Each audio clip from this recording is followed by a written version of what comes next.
Baik, kita akan mulai Bapak Ibu semua, mohon izin. Bismillahirrahmanirrahim. Yang kami hormati narasumber webinar komunitas belajar kita seri keempat, yaitu komunitas MGMP PJOK Dang Merdu Kabupaten Siak. Untuk seri 4 yaitu Bapak Marwan MPD. Yang kami hormati Bapak Ibu peserta webinar komunitas yang telah hadir pada siang hari ini. Assalamualaikum warahmatullahi wabarakatuh. Salam sejahtera untuk kita semua. Yang sama-sama marilah kita panjatkan puji syukur kehadirat Allah Subhanahu wa taala, Tuhan yang Maha Esa, yang mana pada siang hari ini kita masih diberikan kesehatan, kekuatan dan kesempatan sehingga kita dapat berkumpul kembali di ruang virtual ini untuk melanjutkan agenda kegiatan kita, yaitu webinar komunitas seri 4 yang akan kita lakukan 1 jam ke depan nantinya. Nah, webinar ini adalah webinar implementasi kurikulum Merdeka yang nantinya akan membantu Bapak Ibu guru dalam menerapkan kurikulum Merdeka dalam pembelajarannya. Dan kali ini kita akan membahas apa? Izin sebentar, saya akan share screen Bapak Ibu. Sedikit saya akan ya. Lihat ya Bapak Ibu ya. Oke, nah webinar komunitas kali ini adalah kerjasama antara Dinas Pendidikan dan Kebudayaan Kabupaten Siak dengan komunitas MGMP PJOK Dang Merdu Rayon 4 Kabupaten Siak, Bapak Ibu.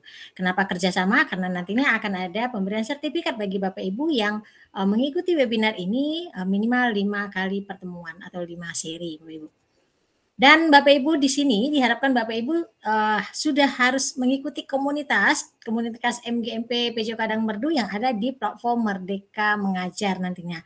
Silahkan Bapak Ibu buka di Android-nya dengan menginstal PMM Bapak Ibu, atau buka di webnya dengan guru.kemdikbud.go.id. Setelah itu buka komunitas dan cari, silahkan di searching berdasarkan provinsi, wilayah, dan cari MGMP PJOK Dang Merdu nantinya. Nah, seperti ini tampilannya Bapak Ibu. Jadi komunitas ini walaupun dengan namanya MGMP PJOK Dang Merdu, komunitas ini diperuntukkan untuk semua dari PAUD, SLB, TK, SD, SMP, SMA, dan SMK, berbagai jenjang dan berbagai tingkatan Bapak Ibu. Nah, Bapak Ibu silahkan yang sudah sekali bergabung mengisi presensi akan terekam email Bapak Ibu, akan saya masukkan otomatis ke dalam grup Google Chat. Nah, kali ini Bapak Ibu sudah tergabung 19 orang, padahal yang sudah mengikuti itu sudah sekitar 100 lebih. Nah, silahkan dicek lagi email belajar.id Bapak Ibu ya. Lihat email masuk dari saya, Sri Rahyuningsih, dan silahkan klik join di Google Chat untuk bergabung di chattingan kita. Jadi kita pakai Google Chat, bukan WhatsApp, bukan Telegram Bapak Ibu. Oke.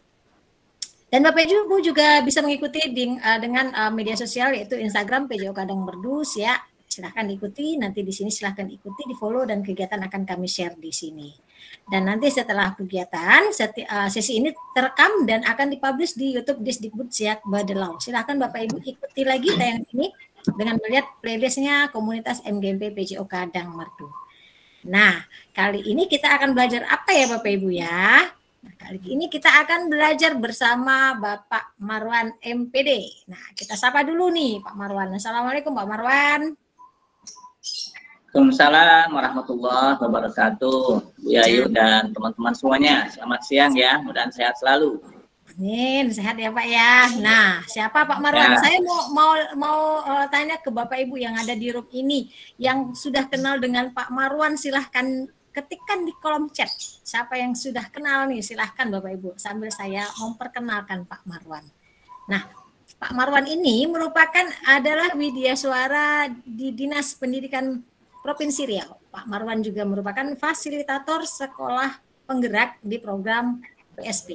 Gitu ya Pak ya. Dan nantinya Pak Marwan juga akan memberikan materi kepada kita nih Bapak Ibu. Kita akan belajar bersama. Silahkan Bapak Ibu simak dan silahkan nanti Bapak Ibu bertanya kepada Pak Marwan tentang apa? Tentang asesmen pembelajaran dalam kurikulum Merdeka.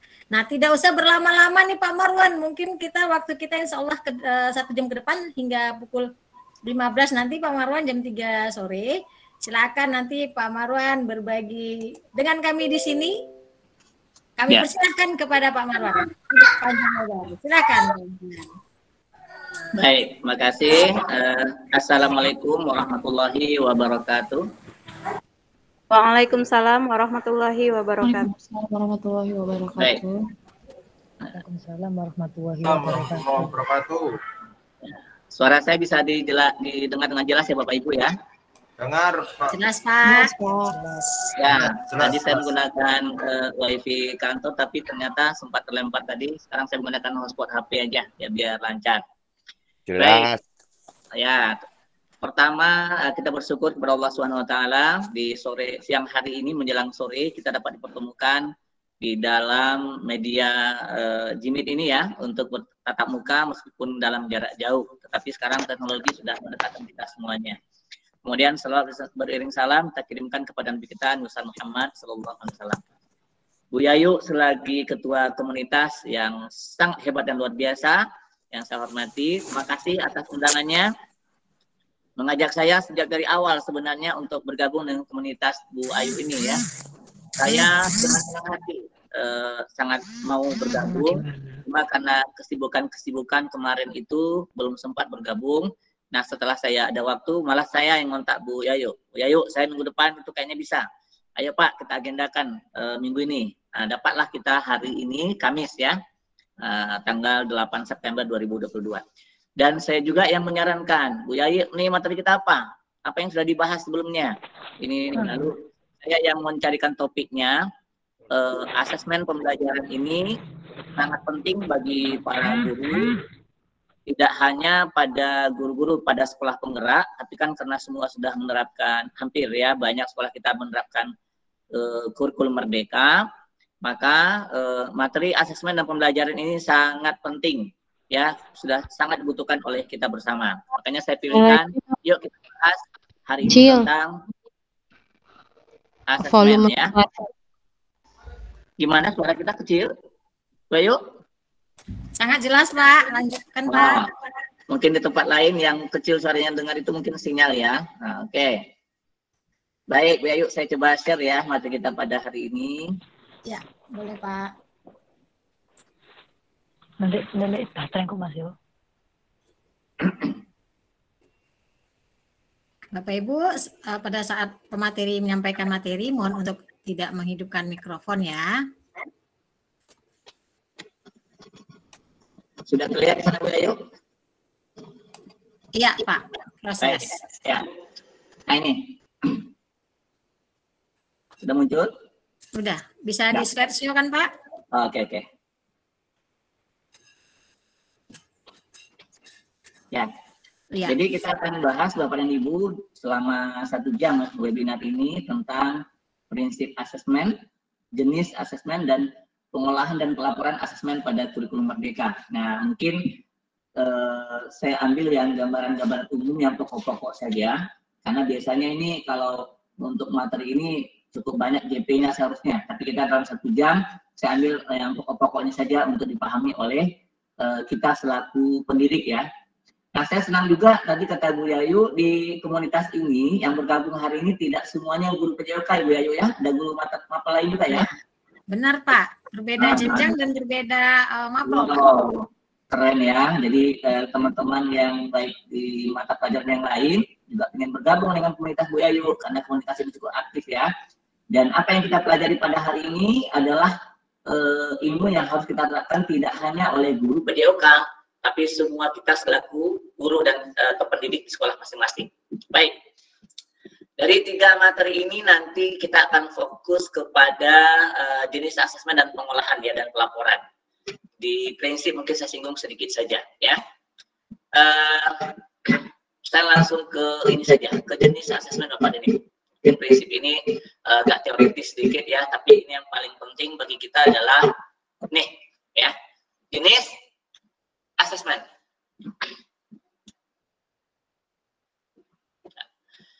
Seperti kita ketahui Bapak dan Ibu, di kurikulum merdeka kita mengenal ada 3 jenis asesmen ya.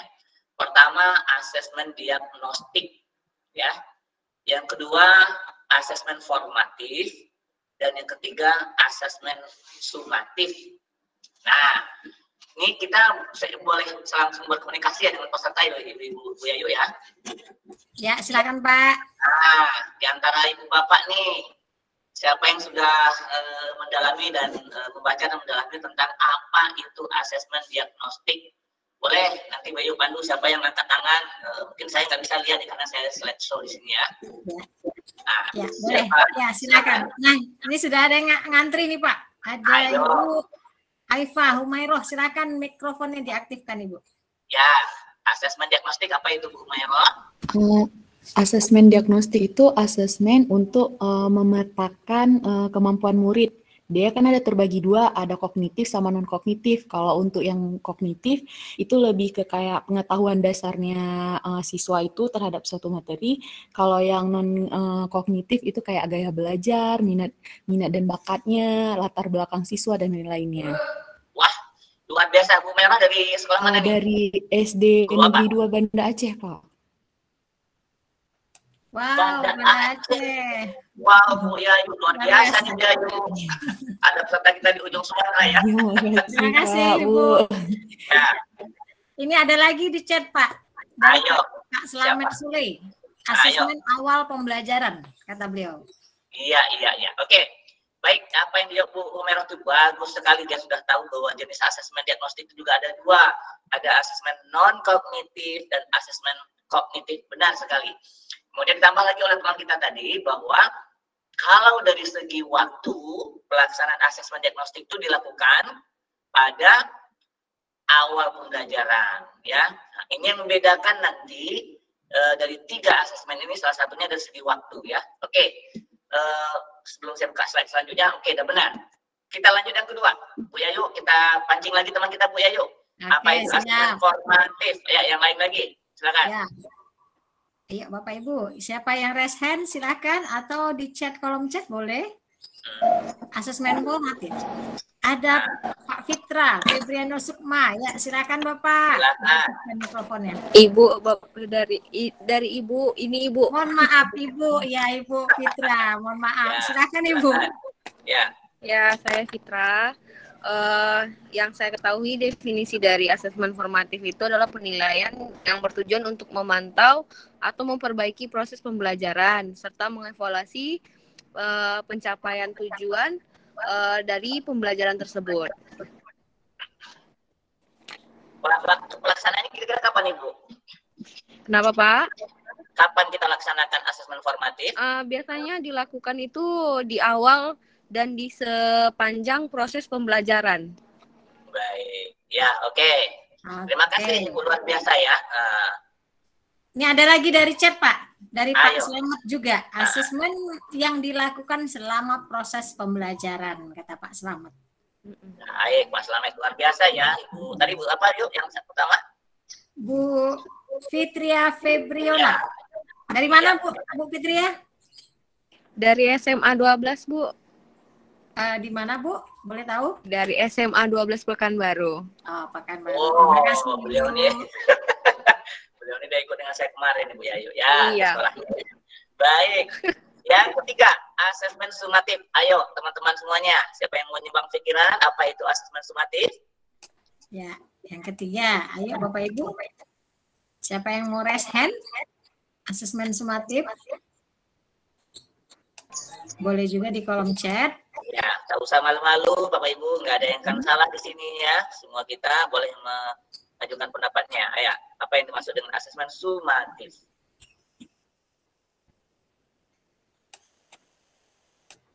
Belum ada? Nah, dari Bu Novia Rahayu nih Pak. Coba nih Bu Novia, aktifkan. Dari mana beliau ini? Dari mana Bu Novianya? Saya dari Perawang Pak Sia, dari SMP Plus Muhammadiyah. Kalau menurut saya, definisi asesmen sumatif itu salah satu berbentuk laporan hasil belajar yang berisikan laporan pencapaian pembelajaran dan dapat juga ditambahkan dengan informasi pertumbuhan dan perkembangan anak. Ini biasanya di akhir ini Pak. Ya. Oke. Terima kasih Ibu. Apa tadi maaf? Ibu Novia. Bu Novia, oke. Ini juga baik. ada di kolom chat Ya. Pak dari Bu Lahira. Asesmen Nah, coba. sumatif di akhir pembelajaran atau semester tes. Nah, gitu Pak. Baik. Kayaknya teman-teman kita ini pintar-pintar Udah semua nih sering Bu Yayu ya. nonton webinar seperti ini Pak. Oh iya. Baik. Saya cuma kalau begitu dari segi pengertian ya kita sudah paham, kemudian dari segi waktu kita sudah mengetahui ya. Hanya menekankan sesuai dengan panduan asesmen dan pembelajaran yang terbaru ya. Maka di sini saya sampaikan Bapak Ibu, pemerintah sudah mengeluarkan 2 kali pedoman ya tentang panduan asesmen dan pembelajaran. Pertama tahun 2021 dan yang kedua tahun 2022. Mohon kita bersama nanti mempedomani panduan yang terbaru yaitu pada tahun 2022. Dari panduan itu dijelaskan ketiga jenis asesmen ini, fungsinya apa, waktunya kapan dilakukan, dan bentuknya seperti apa ya. Nah, ini akan kita bahas yang akan kita tekankan pada siang hari ini ya. Baik. Tadi dari segi ini sudah tahu ya. Nah, tadi teman-teman juga sudah beritahu kita bahwa memang ada dua jenis asesmen diagnostik itu, yaitu asesmen non kognitif dan kognitif ya. Nah, yang non kognitif seperti mengetahui tentang psikologi dan sosial atau emosi siswa ya, aktivitas mereka di keluarga, di rumah dan seterusnya, karakter serta minat siswa. Itu adalah non-kognitif. Jadi sebagai seorang guru, kita juga harus mengetahui Bapak dan Ibu hal-hal yang bersifat non-kognitif ini. Jangan hanya terfokus kepada kognitif. Biasanya kalau guru yang diagnostik kognitif, sudah sering kita tanya. Sebelum mengajar, pasti kita tanya dulu. Mereka penonton awalnya seperti apa? Pemahaman awalnya tentang materi yang akan kita jelaskan itu seperti sejauh mana? Biasa kita lakukan. Itu namanya kognitif, sudah benar ya, untuk mengetahui bagaimana nih anak yang mau kita ajar ini sekarang kondisi pengetahuan dan keterampilannya. Tapi yang non kognitif kadang-kadang terlupakan Bapak dan Ibu. Apalagi kadang-kadang kita kan bukan guru BK, kita kan bukan guru BK Pancasila. Ngapain berpikir yang non kognitif? Saya udahlah fokus di olahraga, di IPA. Padahal dalam mengajar hal-hal yang non kognitif ini sangat menentukan. Makanya saya sering nih pesan kepada Bapak Ibu guru yang ikut webinar pada sore hari ini. Kalau Bapak Ibu mengajar sudah ada di depan kelas, jangan langsung celotet ya, berceloteh langsung tentang materi kita. Sebelum Bapak Ibu pastikan kondisi psikologi, sosial dan emosi siswa itu sudah siap atau belum belajar. Ya, kadang-kadang ada guru yang nggak peduli Bapak dan Ibu, ya. Anaknya masih ribut, anaknya masih belum dalam kondisi yang belum nyaman untuk belajar, dia sudah memulai pembelajaran. Maka ini adalah dia nggak paham diagnostik non kognitif. Karena hal-hal yang non kognitif itu juga akan menentukan nanti dalam proses pembelajaran. Ambil yang sederhana contoh, coba lihat Bapak Ibu, kalau seandainya kita mengajar, siswa masih ribut, suasana panas, kelas itu tidak ada AC-nya, tidak ada kipas anginnya, anak-anak baru habis olahraga, berkeringat. Lalu kita nak ngajar pelajaran yang sulit, matematika. Lalu kita langsung ngajar. Kira-kira anak siap nggak dari segi mental dan emosinya? Pasti belum siap. Ya, maka kita selaku guru, hal-hal yang berbau non kognitif itu juga harus kita kondisikan. Maka apalagi kita ngajarnya di awal pelajaran, menyiapkan anak dulu. Seperti kita membuat kebiasaan berdoa dulu, siapkan, ya kan? Itu adalah menyiapkan kondisi non kognitifnya sebenarnya. Karena kalau non kognitifnya tidak siap, pembelajaran tidak akan berjalan dengan baik, ya. Tapi kalau dia siap, maka dia juga pembelajaran kita akan lancar. Maka sangat penting ya yang non kognitif ini. Ya, kalau yang kognitif tadi sudah dipahami ya. Kita mengidentifikasi bagaimana kemampuan awal peserta didik kita terhadap materi yang akan kita ajarkan. Itu yang disebut dengan kognitif. Nah, asesmennya apa? Ya, kita memberikan penilaian terhadap kesiapan siswa baik dari segi non dan kognitif itu dengan berbagai cara. Jangan diartikan bahwa asesmen diagnostik ini adalah seperti tes gitu ya, tes tertulis. Tidak harus Bapak dan Ibu. Bentuknya banyak. Ayo Bu Yayu, pancing teman-temannya Bu Yayu tulis di chat jenis-jenis atau ragam dari asesmen diagnostik itu bisa seperti apa saja? Saya ingin dengar Bu Yayu. Iya, ayo. Dengan cara apa saja kita bisa jenis-jenisnya ya. Seperti apa nih Bapak Ibu asesmen diagnostik? Ya, bagaimana kita melakukan asesmen diagnostik itu? Dengan cara apa? Boleh Bapak Ibu raise hand, boleh kolom chat silahkan. Di chat juga boleh. Ya. Yuk, siapa ya Bapak Ibu? Ayo. Jenis-jenis ragamnya itu seperti bagaimana apa ya? Cara kita melakukan asesmen diagnostik itu, baik non-kognitif ataupun kognitif. Boleh, terserah. Dengan cara apa? Sudah ada yang nulis di sana Bu Ayu belum? Ayo Bapak Ibu. Ada yang mau raise hand?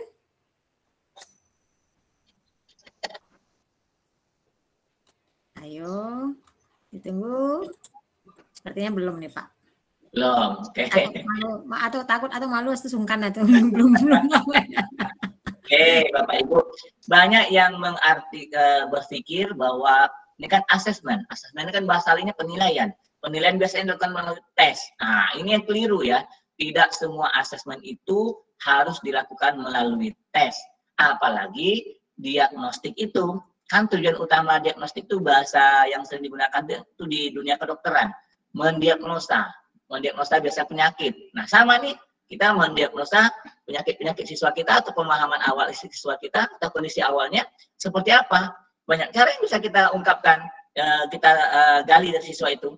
Jadi bisa kita dengan cara bertanya, ya, memberikan pertanyaan bisa, memberikan pertanyaan, apalagi memberikan latihan, ya. Misalnya kita sebelum belajar, kita coba latih dia dengan latihan yang ringan-ringan terhadap apa yang akan kita pelajari. Misalnya nih, kalau Bu Yayu biasanya orang olahraga, coba kalau dia mau belajar bermain basket misalnya ya, kita bisa saja kepada anak itu ketika kasih bola, yuk siapa yang sudah bisa melakukan mendribble bola ini di lapangan basket. Nah, itu sebenarnya kita ingin lihat dari awal itu. Kalau Bu Yayu udah tahu persis tuh, cara dia megang bola aja, meletakkan bola di mana, udah tahu nih seorang guru kemampuan permainan basket anak seperti apa, ya kan? Sama seperti guru bahasa Inggris juga gitu. Coba kamu perkenalkan diri dalam bahasa Inggris. Kita mau baru belajar tentang perkenalan nih, tapi kita suruh nih, coba kamu kenalkan diri, namanya siapa dan macam. Maka seorang guru bahasa Inggris sudah tahu, oh ini kemampuan bahasa anaknya seperti apa. Jadi bisa dengan bertanya jawab, bisa dengan mendemonstrasikan, bisa dengan latihan, banyak cara ya yang bisa dapat kita berikan kepada siswa untuk menggali potensi awal siswa itu. Nah, jadi jangan diartikan semua asesmen itu adalah tes tertulis saja ya. Itu. Oke. Nah, kita lanjut yang kedua ya.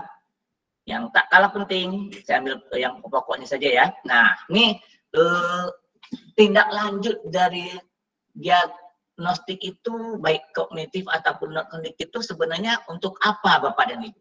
Apa manfaatnya kita memberikan tes diagnostik ya? Misi utama dari tes diagnostik setelah kita paham dengan kondisi siswa ya, maka kita bisa merancang pembelajaran sesuai dengan kondisi siswa yang akan kita ajar. Itu misi utamanya. Itu sebabnya tes diagnostik itu dilakukan di awal. Nah, karena setelah kita tahu, oh seperti Bu Yayu tadi, ketika dia dilihat cara dia megang bola, kemudian cara dia berlari, berjalan, Bu Yayu udah tahu, oh anak-anak ini ketika dilatih di awal itu disuruh memperagakan, maka kita bisa mengelompokkan anak-anak itu secara garis besar ke dalam 3 kelompok, ya. Ada kalau dari pengetahuan yang namanya kita sebut paham utuh, ada paham sebagian, ada yang tidak paham sama sekali. Sama seperti kita peragakan permainan bola basket tadi. Maka kita bisa lihat anaknya ada yang jangankan untuk bermain bola basket, di sekolah itu tidak ada lapangan basket. Dia belum pernah mengenal permainan bola basket. Maka anak ini kita golongkan kepada anak yang tidak paham sama sekali, belum pernah ini. Ada yang sudah pernah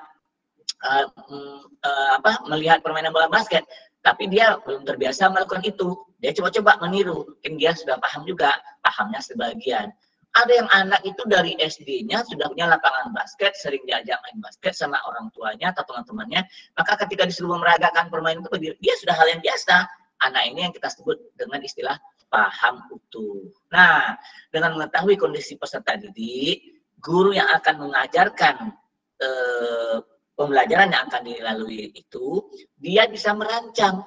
Kalau anaknya semua belum pernah melihat lapangan basket, belum pernah, tentu si guru akan merancang pembelajaran untuk anak yang seperti itu, seperti apa langkah-langkahnya. Berbeda dengan anak yang sudah paham utuh, tidak mungkin dia mengajarkan lagi hal-hal yang dasar. Gitu.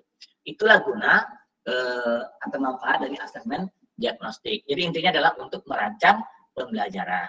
Oke, kita masuk yang kedua, formatif dan sumatif. Ya. Tadi dari segi pengertian sudah disebutkan bahwa formatif itu asesmen yang dilakukan selama proses pembelajaran. Nah, bisa di awal pembelajaran, kemudian di tengah-tengah pembelajaran, ya. Biasanya kita sebut selama proses pembelajaran. Dan pembelajaran itu sebenarnya belum berakhir. Misalnya kalau kita topiknya tadi permainan bola basket, belum tuntas sebenarnya permainan bola basket itu kita pelajari. Tapi di tengah-tengah perjalanan permainan bola basket itu, guru-guru kita nyuruh anak, coba peragakan lagi, demonstrasikan gimana cara syutingnya, cara dribblingnya, dan seterusnya. Lalu kita nilai. Itu disebut hasil asesmen itu namanya formatif. Kita bertanya mungkin setelah menjelaskan sebuah konsep, sebuah teori, sebuah rumus, kemudian kita suruh anak latihan mengerjakan soal-soal.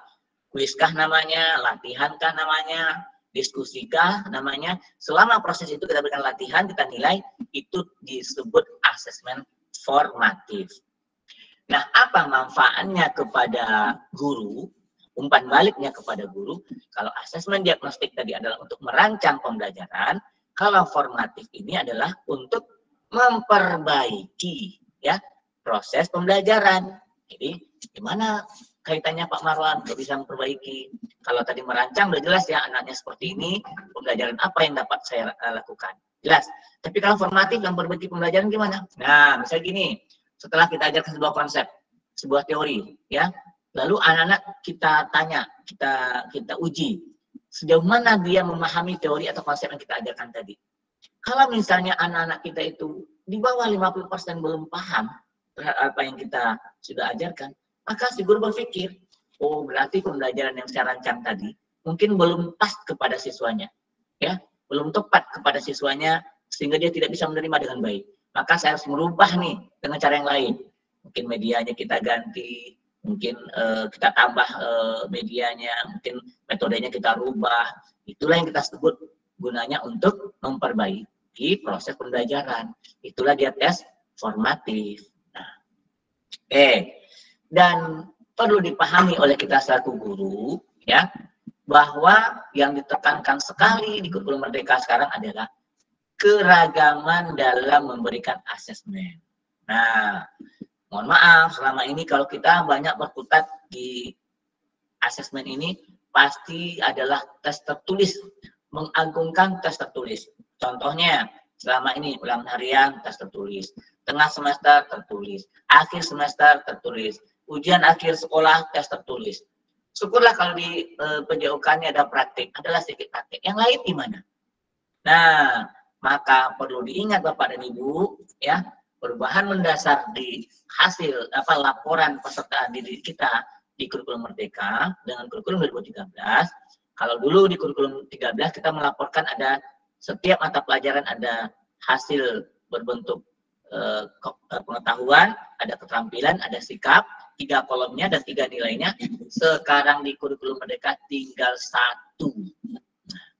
Andaikan kita selaku guru hanya melakukan penilaian dengan tes tertulis saja, maka rugilah anak-anak yang jago keterampilan. Andaikan guru hanya menilai dengan keterampilan saja, maka rugilah anak yang tak bisa tes tertulis, tapi tidak bisa pula keterampilan, padahal dia jago dalam menulis. Nah, dia pintar dalam presentasi, tapi tak kita nilai. Maka kita menzolimi atau merugikan para peserta didik kita. Bu Yayu, masih nyambung teman-teman kita ini? Masih nih sepertinya. Oke Bapak Ibu, ada yang mau ditanyakan kali? Nah, di setengah sesi. Nanti banyak bicara terlena, Bu Yayu. Ada yang matanya ketutup. Iya. Iya, ada yang mau bertanya boleh ya Pak Marwan ya? Silakan. Oke Pak M. Khairul, silahkan diaktifkan mikrofonnya. Saya mau menanyakan ini ya, Pak. Apa perbedaannya asesmen ini dengan mengidentifikasi masalah, Pak. Ya, mengidentifikasi kan misalnya kita mempunyai persoalan-persoalan di sekolah. Barangkali dari segi metode, dari segi model dan sarana prasarana. Apakah ada kaitannya dengan asesmen dan identifikasi masalah di sekolah? Oh, ya. Baik. Terima kasih Pak Khairul ya. Yang mengidentifikasi masalah kan sifatnya tergantung kepada masalahnya juga. Bapak mau mengidentifikasi masalah apa nih sekarang kan gitu ya. Berarti kan identifikasi masalah itu tergantung pada masalahnya apa yang mau di ini. Masalah di sekolah, masalah pembelajaran, masalah apa tadi ya. Tapi asesmen yang masuk di kurikulum Merdeka ini adalah bahasa lainnya dulu kan kita penilaian Pak ya. Cuma kan sekarang diganti istilahnya ya, asesmen. Padahal itu adalah penilaian. Jadi yang kita masukkan di sini Pak, khusus asesmen terhadap pembelajaran ya. Pembelajaran kita lakukan kepada peserta didik untuk mengukur sejauh mana kompetensi yang sudah dimiliki oleh siswa, yang harus dimiliki mereka sesuai dengan tujuan yang sudah kita tetapkan dan uji itu. Jadi asesmen yang kita bahas di sini Pak, khusus terhadap penguasaan kompetensi peserta didik terhadap materi ya yang sudah kita jelaskan. Itu maksudnya Pak. Oh ya, baik Pak. Oke, bagaimana Pak Khairul? Ya. Terjawab. Yang lain ada yang lagi yang lain? Gimana Pak Khairul? Berarti ini khusus ke siswa ya Pak untuk asesmen, tidak untuk guru dan ke sarana prasarana. Tapi ya, meskipun yang kita uji siswa, tapi umpan baliknya nanti ke kita juga selaku guru. Nah, seperti formatif tadi Pak ya, seperti diagnostik, tujuannya siswa yang kita uji, tapi tujuannya untuk kita juga merancang pembelajaran. Kalau yang formatif, siswa yang kita uji, tapi dampaknya, feedbacknya kepada kita, memperbaiki proses pembelajaran. Nah, itu Pak ya, terlibat tidak hanya ke siswanya. Baik. Ada yang lain lagi? Nah, ini ada satu lagi Pak Marwan. Ini ya, terima kasih Pak Khairul. Ada satu lagi dari Bu Wiwit. Nah, ini seperti jauh nih. Silahkan Bu Wiwit. Ya, selamat sore Mbak Ayu, Bapak. Ya, silahkan. Perkenalkan Pak Marwan, kami dari Kepri, Kabupaten Bintan, Pak. Jauh sekali. Wow. Mantap. Iya Pak, tadi saya mendengarkan Bapak gitu. Ada yang satu yang saya kan kami kan Pak bahasanya kan di sekolah kami hanya kelas 1 sama kelas 4. Tapi nanti kelas 5 kan beberapa bulan ke depan kami menggunakan kurikulum Merdeka ya Pak gitu. Ya.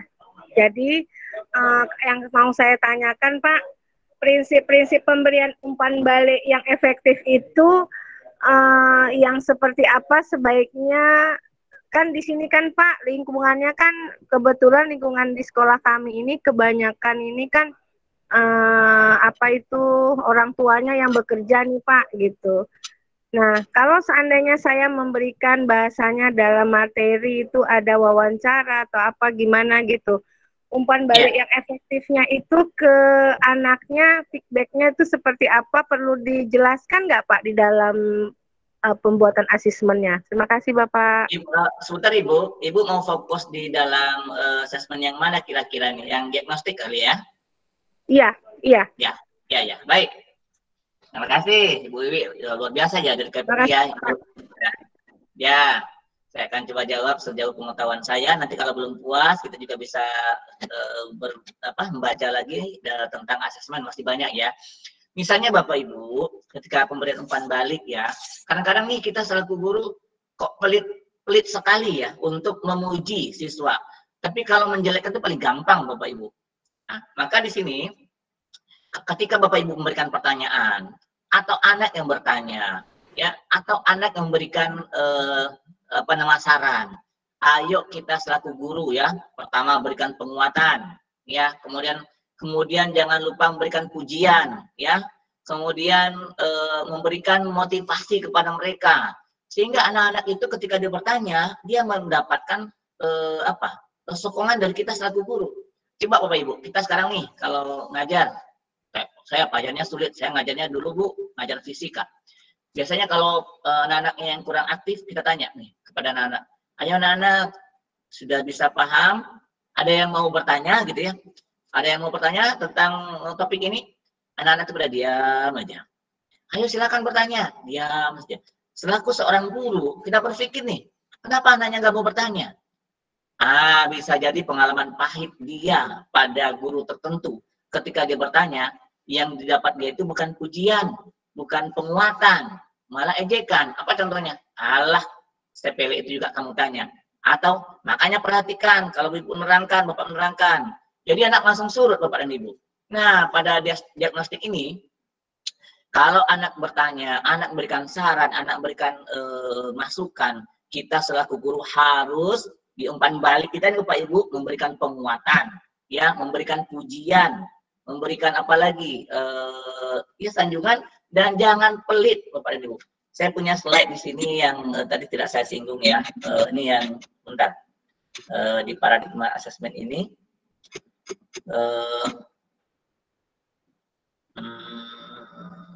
Bentar.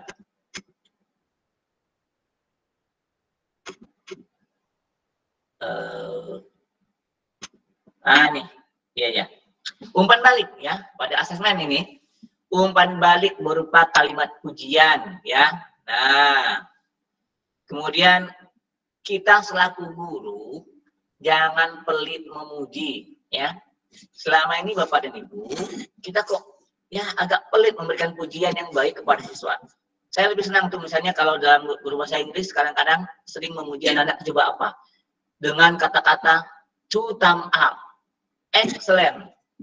Coba Ibu, to thumb up artinya apa coba? To thumb up. Tidak satu jempol lagi tuh Bapak Ibu ya. 2 jempol buat kamu kan gitu. Nah, penguatan atau umpan balik yang seperti ini Bapak dan Ibu, itu berpengaruh kepada psikis anak-anak. Sehingga dia beri penguatan itu, kalau dia bertanya, besok-besoknya, dia tidak akan lagi merasa takut untuk bertanya. Karena diberi penguatan oleh guru. Ya. Yang kedua, dia merasa ketika dia bertanya atau menjawab pertanyaan, kita langsung puji. Wah, bagus ya anak Bapak, nah Ibu sudah menjawab pertanyaan. Walaupun jawabannya salah, tapi kita nggak seperti itu di depan anak-anak. Makasih, bagus jawabannya ya. Nah, tapi nanti ke depannya kamu boleh baca lagi ini ya. Itu tuh buat gitu ya. Jadi anak-anak itu ketika dia dipuji seperti itu, dia pede Bapak dan Ibu. Ya, ke depannya dia biasa untuk mengungkapkan ide dan gagasan.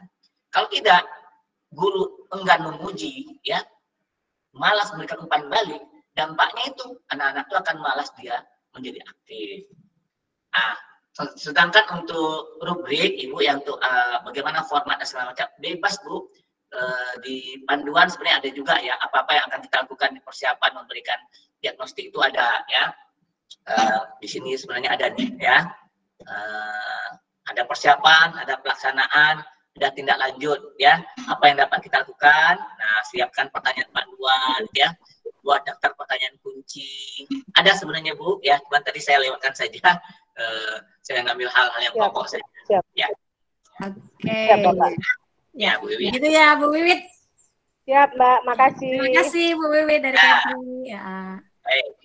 Dilanjutkan dulu, Kak, sambil menunggu nanti. Nah, kita tadi akan fokus lagi ke formatif dan sumatif ya. Jadi formatif tadi kita lakukan dia selama proses pembelajaran. Nah, mungkin Bapak Ibu sudah sering mendengar ini yang istilahnya AFO kalau saya memberi singkatan ini ya. S, for, dan of ya. Assessment as learning, for learning, dan of learning. Dan sering kita dengar ini. Bahwa yang S dan for itu, ini assessment untuk refleksi proses pembelajaran, perbaikan proses pembelajaran, ini lebih kepada apa yang disebut assessment formatif. Ya, yang dilakukan selama proses pembelajaran.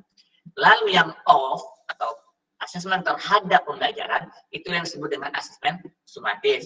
Nah, saya perlu ini kepada Bapak dan Ibu semuanya, penekanan yang ini.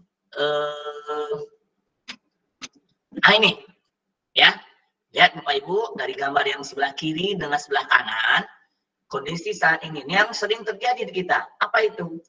Asesmen yang of learning atau yang sumatif atau yang di akhir seperti kita akhir semester gitu ya, tengah semester. Selama ini kita memberikan bobot yang lebih besar. Jadi kalau ini kan gambar neraca Bapak Ibu, neraca ya. Dia lebih berat dibandingkan dengan asesmen formatif. Dan ini tidak boleh terjadi lagi. Kita mengembangkan ke seperti yang sebelah kanan. Ya Bapak Ibu, Asesmen di akhir itu atau sumatif itu diusahakan bobotnya lebih ringan dibandingkan dengan yang proses. Nah, maksudnya apa? Sumbangan terbesar yang harus kita berikan atau perhatian di dalam memberikan penilaian adalah yang di sini, yang diproses.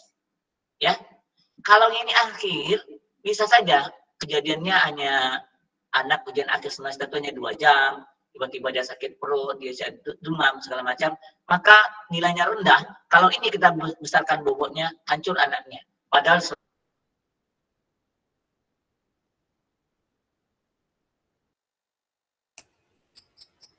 halo Pak Marwan. Bapak Ibu, apakah suara Pak Marwan terputus-putus? Atau di saya saja? Terputus Bu Yayu. Oh, hilang suaranya. Hilang suaranya. Terputus, Bu. Kita tunggu sebentar ya Bapak Ibu. Tersambung Bu. Hilang Pak Reki. Ada kok Bu. Hilang suaranya. Hilang. Hilang Pak Ada Reki. Bu Titin. Ada. Tanyalah Bu Yayu. Pak Reki, jangan melawan Pak Reki. Oh iyalah, hilang lah. Jadilah ikut saya hilang. Ngalah lebih baik. Iyalah, saya ngalah. Tapi Pak Marwan masih ada tuh Bu Titin. Apa? Berapa orang lagi tinggal? Rame ya. Sebentar ya Bapak Ibu, kita hubungi kembali.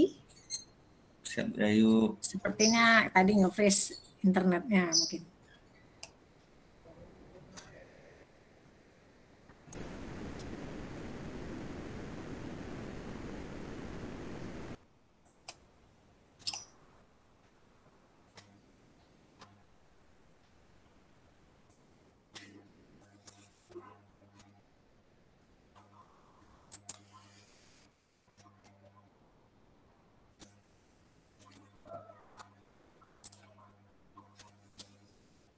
Kita sehat Bu Yayu. Alhamdulillah. Pak Reki. Nanti di-upload di DSB ya Pak Reki. Siap. Bapak Ibu, saya akan berikan link absen. Mohon diisi link absen ya Bapak Ibu. Ya, boleh Pak masuk lagi.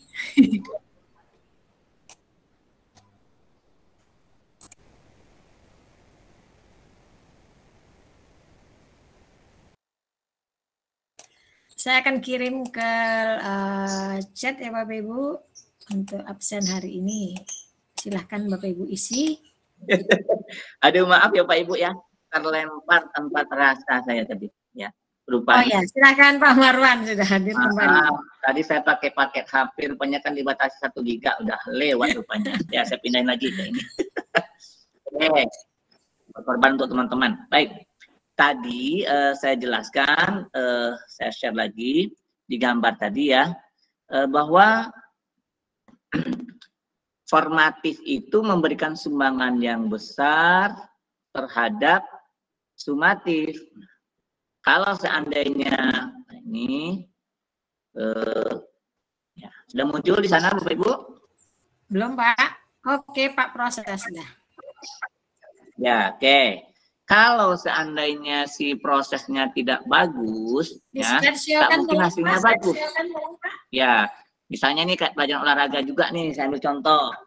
Tidak mungkin Bu Yayu membawa anak pertandingan, langsung juara, langsung hasilnya bagus. Kalau di proses latihannya tak bagus, kan gitu konsep olahraga Bu Yayu. Halo? Ya, Pak. Ya, itulah maksudnya. Sama juga di asesmen kita ini. Proses ini akan berdampak kepada hasil. Jadi maka besarkan prosesnya. Nah, itu maksud dari dia apa nih gambar ini Bapak dan Ibu. Nah, meskipun nanti di pengolahan raport yang sangat yang dimasukkan ke dalam komponen raport itu adalah sumatif, tapi nanti ada jalan keluarnya ya. Saya ini contoh nanti. Jadi itu udah. Nah, nih yang berikutnya yang paling penting lagi bagi kita Bapak dan Ibu, jangan lagi mengagungkan tes tertulis sebagai satu-satunya tes atau asesmen, baik untuk formatif ataupun sumatif. Ternyata kita bisa banyak melakukan jenis ya asesmen. Bisa diskusi kelas, anak diskusi, ayo kita nilai anaknya. Ya, dalam proses itu. Anak membuat produk, yuk kita nilai hasil produknya. Anak presentasi, yuk kita nilai. Anak bermain drama, anak tes lisan, ya ujiannya lisan. Ayo kita nilai Bapak dan Ibu. Kita berikan model asesmen yang beragam-ragam seperti ini. Jangan lagi hanya tes tertulis terus. Ya. Tes tertulis pun boleh. Ragamkan dia Bapak dan Ibu. Ada refleksi, ada membuat esai, ada membuat poster, ada membuat jurnal, ada tes tertulis itu sendiri dalam bentuk soal pilihan ganda, pertanyaan, soal uraian, soal menjodohkan, benar salah. Banyak sekali jenisnya. Nah, sekarang yang perlu ini, mau kita rubah ini paradigma kita Bapak dan Ibu, jangan selalu mengagungkan tes tertulis. Padahal dia hanya bagian kecil dari tes itu sendiri, dari asesmen itu sendiri. Maka ragamkan. Kenapa kita ragamkan Bapak dan Ibu? Karena di rapor nanti nilai itu muncul satu, dan satu itu berasal dari berbagai jenis penilaian yang kita lakukan. Maka kalau Ibu Bapak hanya mengandalkan tes tertulis dan praktik saja nih, ayo olahraga, praktik saja. Terus yang kedua, tes tertulis 2 saja. Mana anak yang mungkin dia praktek dia melemah, fisiknya lemah, ya, menghafal dia agak kurang bagus. Tapi kalau disuruh menulis esai, dia bagus. Oh Pak Marwan, saya kan bukan guru bahasa Indonesia, masa nulis esai? Nah inilah keliru kita, bahwa kita menganggap membuat esai, membuat tulisan itu hanya kerjaan guru bahasa Indonesia. Inilah keliru kita. Makanya sekarang AKM itu apa yang diuji Bapak Ibu? Literasi, numerasi. Harapannya apa? Seluruh guru harus menerapkan literasi di semua mata pelajaran. Salah satunya buat esai. Latihlah anak ketika dia belajar olahraga sebentar, belajar IPA, baru beberapa konsep, lalu kita latih. Ya anak-anak sekalian, Bapak ingin kalian menuliskan apa yang sudah kita pelajari sampai topik ini dalam tulisan 4 paragraf. Misalnya seperti itu. Kita nilai. Itu kan hasil. Ada kalau Bapak Ibu akan menemukan nanti di praktek dia tak bagus, di tes tertulis dia tak bagus. Tapi ketika menulis esai, tulisannya nomor 1. Benar nggak kita pernah menemukan seperti itu Bapak Ibu? Ada anak yang tes tertulisnya tak bagus, praktek tak bagus. Ketika tampil di depan kelas, nah di sini diskusi kelas, presentasi, dia jagonya. Mana nilainya? Ada anak yang ketika diskusi dia nggak bagian pendiam saja, dia prakteknya juga nggak terlihat. Tapi kalau membuat produk tertentu, hasil kerjaannya yang paling bagus. Atau dia ketika tanya jawab, dia paling hebat. Nah, anak kita itu beragam-ragam kompetensinya Bapak dan Ibu. Karena itu, kita juga harus memberikan kesempatan penilaian, kesempatan untuk mengekspresikan kelebihan mereka itu dengan juga jenis tes yang beragam-ragam. Itu, Pak Ibu. Ya, inilah keragaman dalam memberikan asesmen. Maka kalau sebenarnya di dalam pembelajaran kita mengenal istilah pembelajaran berdiferensiasi. Di dalam asesmen sebenarnya ada juga asesmen berdiferensiasi itu, tapi mungkin kurang terkenal saja. Padahal ini adalah diferensiasi dalam penilaian. Nah, Pak Ibu, ya. Nggak apa-apa, kalau sudah ada yang bertanya juga boleh ya. Pak Marwan, ini kebetulan ada yang bertanya Pak Marwan. Nah, silakan. Pak Slamet Sule, raise hand, silakan Pak Slamet. Hidupkan ya, silakan. Selamat pagi, ya Allah, Ibu rupanya ya. Ya, silakan. Ibu. Dari mana Ibunya nih? Ya. Iya, akun saya itu memang seperti itu, jadi dikirimkan. Oh iya. Iya, saya dari. Iya, terima kasih. Penjelasannya bagus sekali, sangat terurai. Yang saya mau tanyakan, maaf, saya dari Sulawesi. Waduh, Sulawesi, mantap Ibu ya. Ya, silakan Ibu. Selamat datang di Riau. Ya, makasih. Ya. Yang saya ingin tanyakan,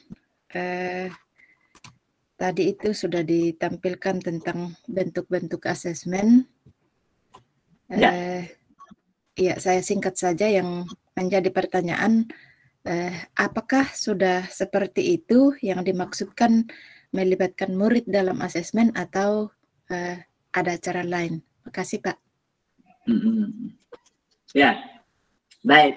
Ibu dari Sulawesi tadi ya, luar biasa komunitas Bu Yayu ya, jauh-jauh ya. Alhamdulillah. Selamat Ibu mau bergabung di bergabung di sini ya. Karena mungkin narasumbernya Pak Marwan ya.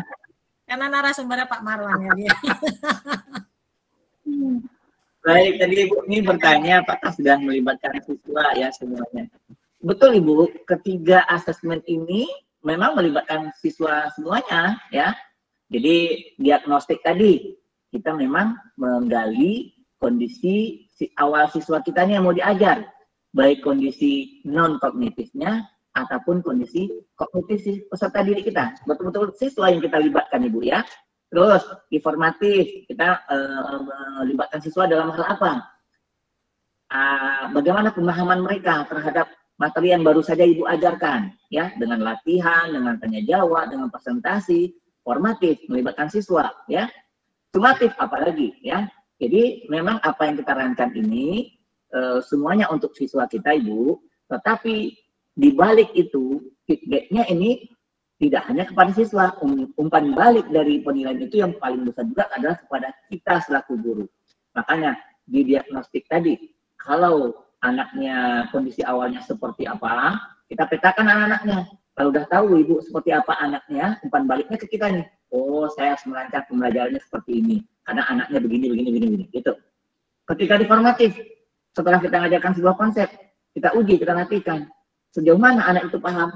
Anaknya ternyata begini. Oh, berarti saya harus perbaiki pembelajaran saya. Umpan baliknya kembali kepada kita, Ibu ya. Jadi melibatkan siswa, prosesnya, tapi umpan baliknya kepada kita yang lebih besar, dan juga kepada siswa itu ada umpan baliknya. Baik, Ibu ya, terima kasih ya. Sip, sedikit lagi Pak. Ya, silakan. Ya. Oke, makasih. Ya, saya lihat tadi dari asesmen diagnostik atau asesmen awal formatif, ya ada beragam bentuk asesmen itu. Ya, apakah semua atau ini akan kita pakai, akan kita siapkan sebelum artinya rubrik itu. Nah, yang kita mau tahu kira-kira bentuk rubriknya bagaimana. Kasih Pak. Ya, yuk, saya yakin saya ini kalau udah misalnya ini akan pasti akan ditanya oleh guru. Jadi saya sudah sering dapat pertanyaan seperti ini. Bu Lahira nih nanya juga Bu Yayu, apa nih Bu Yayu ya? Tidak apa-apa kita gabung aja Bu Yayu. Bu Lahira. Oh ya, silakan Bu Lahira. Nanti akan dijawab berbarengan ya Pak. Ya, bareng aja. Ya, Bu Lahira. Bisa open mic. Atau kepencet kali ya. Oke, kalau jawaban ke Ibu tadi yang dari Sulawesi ya. Dari Sulawesi. Ya. Oh ya, Bu Lahira karena salah. Baik, ini Ibu. Ini pertanyaan bagus sekali nih. Kita dianjurkan untuk meragamkan asesmen. Lalu satu TP misalnya ini, apakah harus dilakukan untuk dengan cara sekian banyak asesmen? Lalu murid kita juga banyak, maka guru berpikir kalau gitu repotnya luar biasa melakukan penilaian. Apakah seperti itu? Nah, Bapak Ibu, tidak harus semua TP, tidak harus semua submateri Bapak Ibu memberikan dengan penilaian yang beragam-ragam tadi. Ya, karena itu tidak mungkin kita lakukan. Maka ada dua cara Bapak Ibu. Apa itu? Cara pertama, Bapak Ibu boleh memilih ya satu TP atau satu submateri itu asesmennya misalnya ini cocok nih dengan tertulis dan praktek. Di TP berikut cocok nih dengan presentasi dan diskusi. TP berikut cocok dengan ini dan seterusnya. Boleh dilakukan seperti itu. Bahkan ada saya kemarin memberikan pelatihan guru bahasa Inggris. Dia ketika saya suruh coba dibuatkan format penilaian. Karena format penilaian kita buat sekarang ya, guru masing-masing buat format penilaian sesuai dengan kebutuhan. Nah, disediakan pemerintah lagi ayo berkreasi membuatnya. Terus guru bahasa Inggris dibuatnya dia melakukan 3 jenis penilaian saja. TP sekian sampai sekian itu tes tertulis, TP sekian sampai sekian itu presentasi, TP sekian sampai sekian membuat esai. Saya tanya, kenapa begitu? Di TP ini kenapa nggak diadakan ujian tertulis? Karena kata dia, di TP itu Pak yang dituntutnya adalah anak itu bisa begini dan begitu. Dan itu amat cocok kalau kami lakukan dengan presentasi. Wah, luar biasa saya katakan. Di TP ini kenapa hanya essay? Karena tuntutan TP-nya adalah menulis, menuangkan gagasan dalam bentuk tulisan. Maka tes yang pasnya adalah menulis essay. Nah, kalau Bapak Ibu sudah buat seperti itu, sudah sangat paham dengan TP masing-masing, sudah sangat paham dengan karakteristik submaterinya, maka silakan pilih jenis asesmen apa yang akan Bapak Ibu lakukan. Ya, boleh saya peragakan satu lagi slide-nya Bu Yayu, biar lebih jelas lagi. Ya, silakan Pak, di share screen kemudian. Ya, ya. Ini di asesmen. Nah, saya memberikan contoh kepada Bapak dan Ibu format asesmen yang bisa Bapak Ibu buat, tapi ini tidaklah baku. Bapak Ibu silakan berkreasi dengan model yang lain. Nah, sudah muncul di sana, Bu Yayu? Sudah Pak, tinggal dibuka lagi. Ya, misalnya nih kalau formatif dulu, formatif, penilaian formatif ya. Ini kelas, guru, mata pelajaran apa, siswanya siapa ke bawah ya. Nama siswa, nah, ini jenis asesmennya. Asesmennya boleh tes tertulis, praktik, presentasi, produk. Pak Marwan udah dibuka Pak, Excel ya Pak? Oh udah, belum muncul ya? Belum, di kita belum, masih dalam bentuk file-file. Oh, gimana itu yuk? Ini sudah. Coba diulang lagi Pak, stop share dulu ya? Pak. Stop dulu ya, oke. Langsung ke Excel ya? Oke.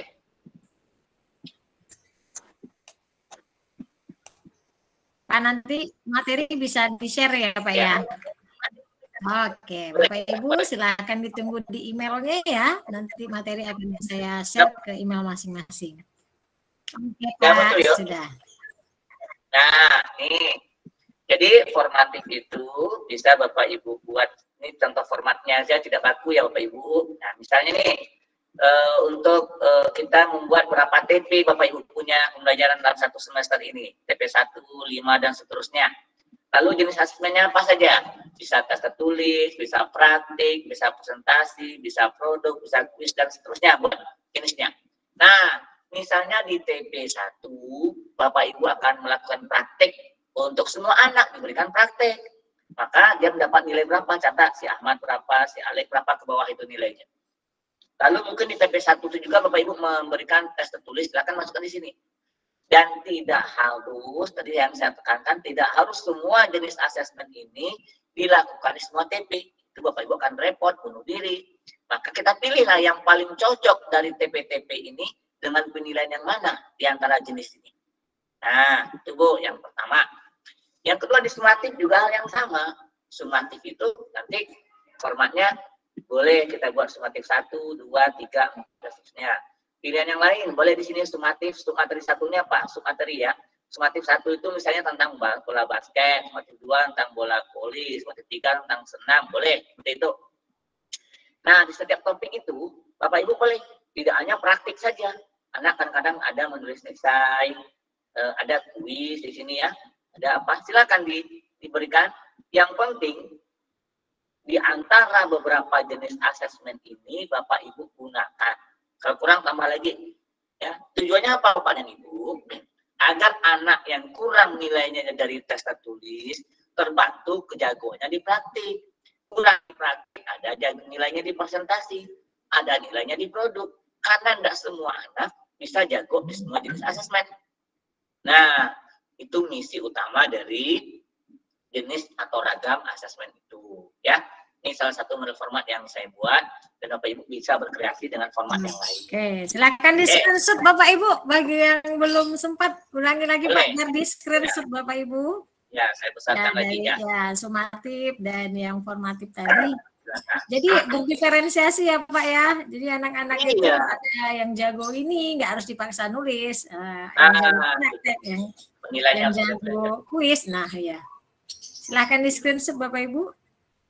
Ya, nah luar biasa. Ya, formatif juga boleh difoto ini formatif. Nih. Nah ini untuk yang formatif silahkan di screenshot. Oke, luar biasa. Ya. Baik. Silahkan dilanjut Pak Marwan. Waktu kita masih ada 5 menit lagi Pak Marwan. 5 menit lagi ya. Baik. Rasa ya Pak ya? Ya, rasanya sebenarnya sudah sampai materi kayaknya sampai nih yuk. Tinggal ini nanti laporan penilaian sudah kita singgung tadi. Nanti untuk nilai rapor Bapak Ibu yang diolah adalah ini. Nah, makanya saya buat nih di formatnya, ini siswa asesmennya apa? Sumatif 1, 2, 3, 4 dan seterusnya. Boleh Bapak Ibu ganti dengan sumateri ya, materi 1, materi 2, materi 3. Setelah berakhirnya materi kita berikan penilaian namanya sumatif ya. Kita catat angkanya berapa. Nanti Ibu buat di sini NS adalah nilai sumatif ya dari beberapa sumatif ini.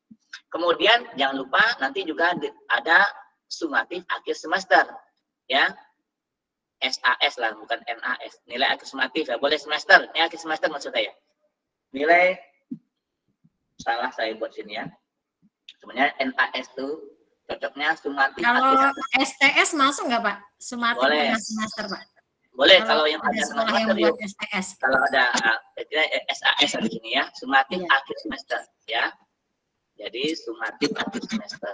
Nah, boleh nih. Ya, sumatif akhir semester. Nah, Bapak Ibu akan melakukan nanti di akhir semester ujian namanya sumatif akhir semester. Nah, tadi yang saya gambar neraca tadi penyambung ke sini Pak Ibu. Nah, disinilah si neraca NAS ini harus lebih ringan dibandingkan sumatif yang ini. Maka dalam ini kan nilai rapor nanti pembobotan, bobot dari yang ini, yang proses ini yang di sumatif 1, 2, 3, 4 harus dibesarkan dibandingkan bobot akhir semester. Misalnya ada sekolah buat 70% di sini di proses, 30% di akhir semester boleh, 60% di sumatif proses, 40% di akhir semester boleh. Ini kita gunakan pembobotan. Siapa menentukannya? Sekolah, Pak Ibu ya. Oke, ya yuk, kayaknya sudah tercapai materi kita. Tinggal kalau masih ada yang perlu bertanya, silakan. Iya, luar biasa sekali Pak materinya hari ini. Jadi kelihatan benar nih ya Pak ya. Cuma mungkin hanya saja selama ini pendokumentasiannya mungkin kita yang mungkin agak kurang kali ya Pak ya. Nah, nah Bapak Ibu silakan ada yang mau bertanya kembali sebelum kita tutup sesi siang hari ini. Ada yang mau bertanya? Ya, ya luar biasa. Alhamdulillah Pak. Bapak Ibu punya kesempatan siang ini untuk bergabung. Nah, dari Ibu Slamet lagi. Ya, silahkan Ibu. Aduh, maaf saya lagi Bu, saya lagi. Sorry. Ya, silahkan Ibu. Iya, makasih banyak. Jelas sekali Pak. Yang saya mau tanyakan tadi, ada enggak contoh apa seperti rubrik? Ya, tidak harus baku sih, tapi contoh rubrik untuk asesmen diagnostik kognitifnya Pak. Ya, ada enggak bayangan supaya bisa itu? Ada. Ya, makasih Pak. Mungkin saya langsung arahkan, Ibu boleh baca nanti Bu panduan penilaian asesmen dan pembelajaran yang terbaru, semua di situ ada, ya. Sampai model contoh rapor kita pun ada. Bu Yayu nanti kita tulis di chat lah Bu Yayu ya, panduan panduan ya namanya, panduan asesmen dan pembelajaran terbaru. Ya, di PMM ada ya Pak ya? Ya, di PMM ada. Tadi saya pesankan ambil yang tahun 2022 Bu ya. Nah, ada di situ. Ada. Yang terbaru ya Pak. Jadi di PMM ya, yang tahun dia 2022. selalu update Bapak Ibu. Jadi ya.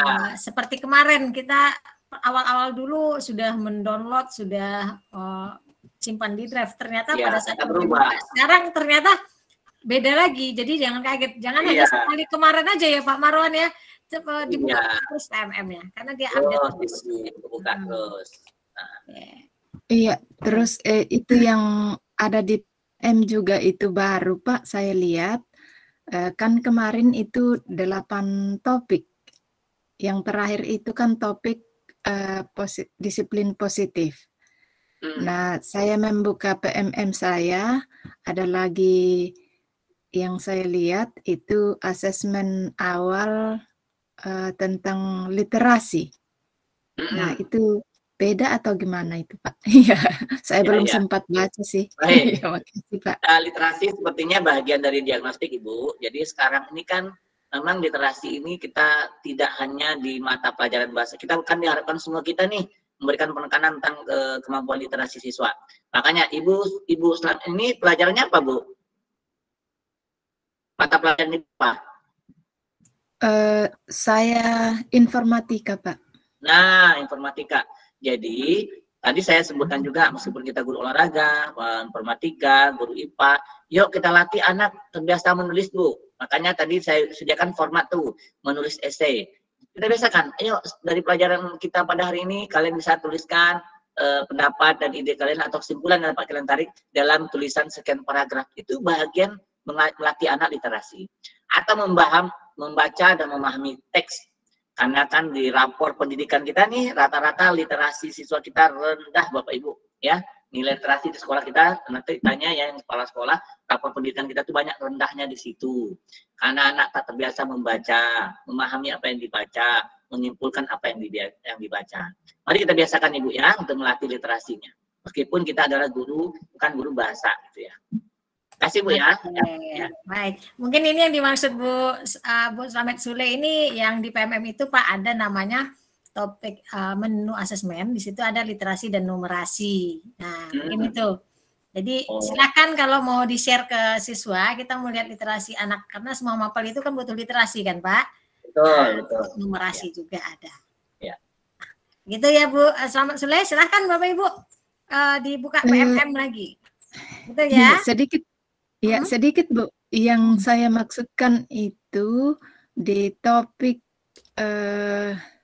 PMM ketika masuk di platform Merdeka Mengajar, masuk pelatihan mandiri, terus di sana kan terakhir kemarin itu disiplin positif topiknya. Nah, sekarang ada lagi yang namanya yang di saya ada kurikulum merdeka, profil pelajar Pancasila, perencanaan pembelajaran, asesmen, penyesuaian pembelajaran, proyek penguatan, dan disiplin positif, Bu. Atau Bapak Ibu yang lain, apakah ada tambahan menu Saya ada, Bu. Lain? Iya, di sini saya ada asesmen awal pembelajaran literasi. Memang itu baru masuk saya lihat, mungkin 2 hari lalu atau kemarin. Jadi itu. Nah, ini yang terima kasih informasinya ya Bu ya. Mungkin iya, lagi saling berbagi ya yang di PMM. Terima kasih Bu. Di saya belum masuk, di Ibu mungkin sudah masuk. Iya. Iya, saya sudah masuk. Terima di kasih, sana Bu ada 2 modul. Iya. Terima kasih. Aduh, Ibu ya. Ya. Oke, udah muncul. Ada yang bagian udah muncul, ada yang belum ya. Ya. Oke, baik Bapak Ibu sudah terbuka sekarang ya Bapak Ibu ya tentang asesmen. Sudah dijelaskan oleh Pak Marwan tadi. Pak, sebelum mengakhiri nih Pak, bisa dong Pak dikasih sedikit closing statement ya Pak. Silakan. Ya.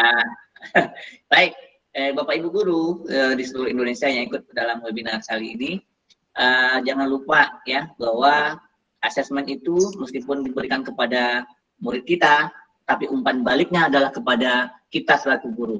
Ada 3 jenis asesmen ya, diagnostik, terus formatif dan sumatif.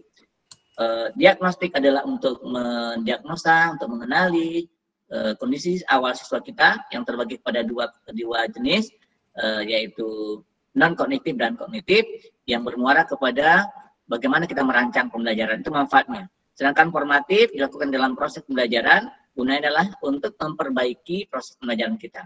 Dan sumatif lebih fokus kepada bagaimana kita melaporkan hasil pembelajaran siswa setelah selesainya sebuah topik, sebuah TP, ataupun sebuah submateri. Mari kita rancang Bapak dan Ibu berbagai jenis ragam asesmen. Jangan hanya dengan satu cara saja.